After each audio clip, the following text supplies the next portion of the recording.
This is the U.S. Capitol building in Washington, D.C., on whose floor a senior ranking official is now thanking the Kenyan government for the decision to mount Operation Linda Nchi. Mr. President, I rise today to thank the government of Kenya and its president, Kibaki, for the difficult decision he and his government have made with regard to Somalia. This is Senator Mark Kirk, who represents President Barack Obama's state of Illinois, and who did not mince his words on the Senate floor.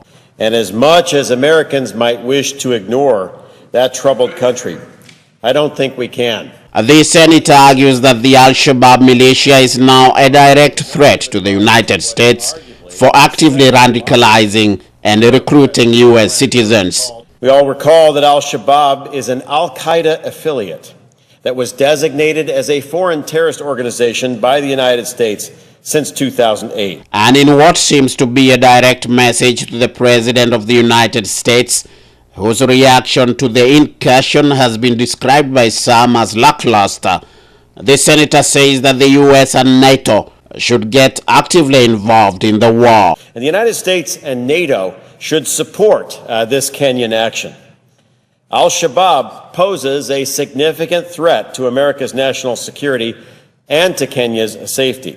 The senator's statement no doubt comes as good news to Kenya's ambassador to the United Nations, Macharia Kamau, who has paired with his counterpart in Washington, D.C., Elkanah Odembo, in an elaborate effort to marshal support from both the United States government as well as the rest of the international community.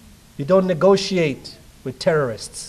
Most Kenyans who live in the United States who we spoke to are urging the Obama administration to lend a helping hand to Kenya, arguing that the war on Al-Shabaab should be supported by all peace-loving nations. We are asking that the international community come and support the efforts that the Kenyan government has put forth to wipe out Al-Shabaab in Somalia.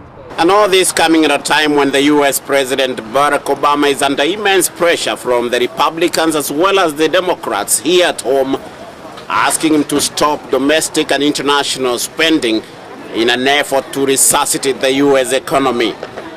Ben MJ Muridi, NTV, Atlanta.